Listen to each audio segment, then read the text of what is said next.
Groundnut Cake fertilizer. இன்றைக்கி நம்ம Groundnut Cake fertilizer எப்படி ப்ரிப்பேர் பண்ணுறது அப்படின்னு பார்க்க போகிறோம். இது பார்த்தீங்க அப்படின்னா உங்களுக்கு ஆன்லைனில் கிடைக்கும், இல்லைனா நர்சரியில் கிடைக்கும். அப்படி இல்லைன்னா எண்ணெய் தயாரிக்கிற இடத்துல கிடைக்கும். நிலக்கடலையிலேருந்து எண்ணெய் எடுத்துட்டதுக்கப்புறமா வர ஒரு வேஸ்ட்டான ஒரு ப்ராடக்ட் தான் இது. இது நல்ல ஒரு உரம். பார்த்திங்கன்னா நல்லா ட்ரை ஆகியிருக்கு. பவுட்ரு கிடைச்சாலும் நீங்கள் வாங்கிக்கலாம். இதுலேயே பவுடராகவும் இருக்கும், இந்த மாதிரி கேக்காகவும் இருக்கும். நல்லா ட்ரை பண்ணி வச்சுருப்பாங்க. ஸோ குறைந்த செலவில் நம்ம ஒரு நல்ல ஒரு ஆர்கானிக் ஃபெர்டிலைசர் எப்படி தயாரிக்கலாம் அப்படின்னு தான் நம்ம இன்றைக்கி பார்க்க போகிறோம். நல்ல ஒரு அமௌண்ட் ஆஃப் நியூட்ரியன்ஸ் இதில் நிறைய இருக்குது. பிளான்ட்டோட க்ரோத்துக்கு ரொம்ப நல்லா சப்போர்ட் பண்ணும். இதை நம்ம எப்படி ப்ரிப்பேர் பண்ணுறது அப்படின்னு பார்க்கலாம். குறைஞ்சது ஒரு 4 பீஸ் நம்ம எடுத்துக்கலாம். இந்த மாதிரி எடுத்துகிட்டு நம்ம அதை முதல்ல தண்ணியில் நல்லா ஊற வைக்கணும். ஒரு 1/2 லிட்டர் அளவு நம்ம வாட்டர் இதில் நம்ம ஆட் பண்ணிக்கலாம்.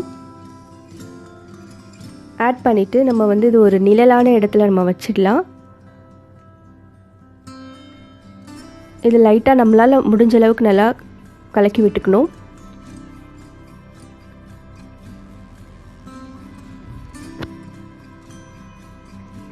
இது நம்ம கவர் பண்ணி வச்சிடணும். ஓப்பனாக திறந்து நம்ம வச்சிட முடியாது. கவர் பண்ணிவிட்டு ஒரு நிழலான இடத்துல நீங்கள் வச்சுக்கோங்க.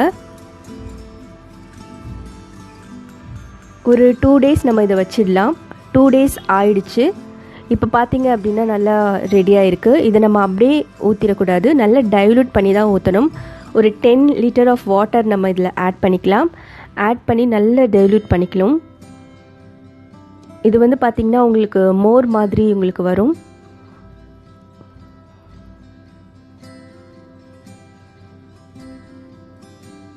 இப்போ பார்த்திங்கன்னா ரெடி ஆகிடுச்சு. நம்ம இதை பிளான்ட்டுக்கு யூஸ் பண்ணலாம். நீங்கள் ஒரு ஈவினிங் டைமாக நீங்கள் கொடுக்குறது ரொம்ப நல்லது. நல்லா மிக்ஸ் பண்ணிக்கோங்க. நம்ம தண்ணிக்கு பதில் இதுவே நம்ம ஊற்றலாம். எல்லா பிளான்ட்ஸுக்குமே இது கொடுக்கலாம்.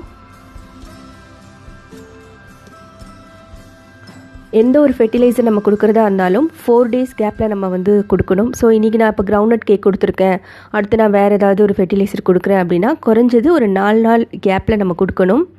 எல்லா பிளான்ட்ஸுக்குமே நம்ம இதை கொடுத்துடலாம். முக்கியமாக இந்த கிரவுண்ட்நட் கேக் ஃபெர்டிலைசர் எதுக்கு நம்ம யூஸ் பண்ணுறோம் அப்படின்னா இதில் நல்ல நியூட்ரியன்ஸ் இருக்குது. பிளான்ட்டுக்கு ஒரு நல்ல ஒரு க்ரோத்தை இது கொடுக்கும். ப்ரோட்டீன் அதிகமாக இருக்குது, அதே மாதிரி நைட்ரஜனும் அதிகமாக இருக்குது. இது ஒரு நேச்சுரலான பயோ-ஃபெர்டிலைசர். மைக்ரோபியல் ஆக்டிவிட்டி இது ப்ரொமோட் பண்ணும், இது இன்க்ரீஸ் பண்ணும். அது ரொம்ப நல்லது சாயிலுக்கு. இது நம்ம வாட்டரோட கலந்து இப்படி போடும்போது பாட்டட் பிளான்ட்டுக்கு ஒரு நேச்சுரலான சன்ஸ்க்ரீனாகவும் இது இருக்குது. இது ஒரு ஹை நியூட்ரியன்ஸை பிளான்ட்டுக்கு கொடுக்கும். இது சாயிலில் ரொம்ப நாள் ஸ்டே ஆகிருக்கும், எவாப்ரேட் ஆகாது.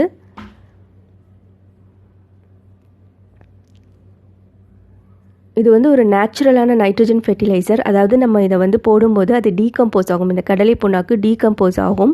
அது ஆனதுக்கப்புறமா நம்மளுக்கு நைட்ரஜனை பிளான்ட்டுக்கு கொடுக்கும். அது பார்த்திங்கன்னா ரொம்ப நல்லது. லீவ்ஸ்லாம் ரொம்ப நல்லாயிருக்கும். ஒரு ஆர்கானிக் மேட்ரு அது சாயிலில் இன்க்ரீஸ் பண்ணும். நிறைய பயன்கள் கண்டிப்பாக இந்த கடலை புண்ணாக்கில் இருக்குது. ஒரு 15 டேஸ் ஒன்ஸ் நம்ம இதை கொடுக்கலாம் பிளான்ட்டுக்கு. நம்ம வாங்கி வச்சுக்கிட்டோம் அப்படின்னா நம்ம ரொம்ப நாள் இதை யூஸ் பண்ணலாம். நல்லா நிறைய ஃப்ளவர்ஸ் வருது, பிளான்ட்டும் நல்லா ஹெல்த்தியாக இருக்கும்.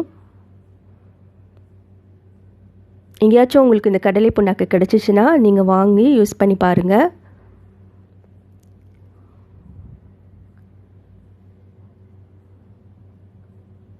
இந்த வீடியோ வாட்ச் பண்ணதுக்கு ரொம்ப நன்றி. தேங்க்யூ. பாய். Take care.